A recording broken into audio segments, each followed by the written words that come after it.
მართვალი გუნდის განცხადებით უცხოელთა მიმართ სისხლის სამართლის კანონმდებლობის გამკაცრება იგეგმება, რის გამოც საკანონმდებლო ორგანო ახალ კანონპროექტზე მსჯელობას იწყებს. ცვლილებების პაკეტი 18 კანონს შეეხება. შინაგან საქმეთა სამინისტროს მიერ მომზადებული და პარლამენტში წარდგენილი საკანონმდებლო პაკეტის ფარგლებში უცხოელის მიერ დანაშაულის ჩადენის შემთხვევაში სასჯელის ახალი სახე იარსებებს, რომელიც საქართველოდან გაძევებას და განსაზღვრული ვადით შემოსვლის აკრძალვას გულისხმობს. შესაბამისი ცვლილებები სისხლის სამართლის კოდექსში შედის.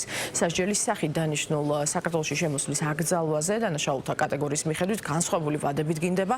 კონკრეტულად ნაკლებად მძიმე დანაშაულის ჩადენის შემთხვევაში უცხოელს შეიძლება დაენიშნოს საქართველოში შემოსვლის აკრძალვა 2-დან 10 წლამდე ვადით, ხოლო მძიმე ან განსაკუთრებით მძიმე დანაშაულის ჩადენის შემთხვევაში 5-დან 20 წლამდე ვადით. ასევე დაგეგმილია ჯარიმების გაზრდა საქართველოს ტერიტორიაზე ყოფნის წესების დარღვევის გამო.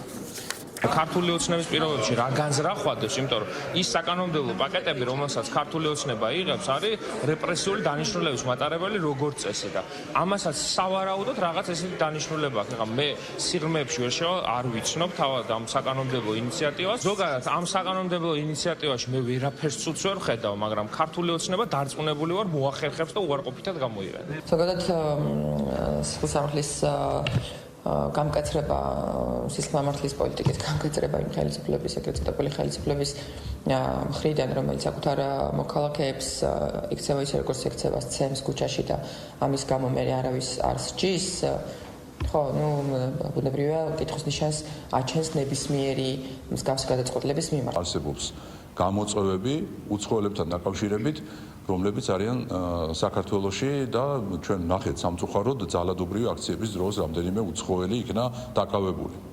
ამავდროულად ბევრი უცხოელი იყო ჩამოსული და აგერ მოუწოდებდა ახალგაზრდებს, რომ ეკლესიაში ჩამოცილდითო და LGBT-ს მიაწექითო.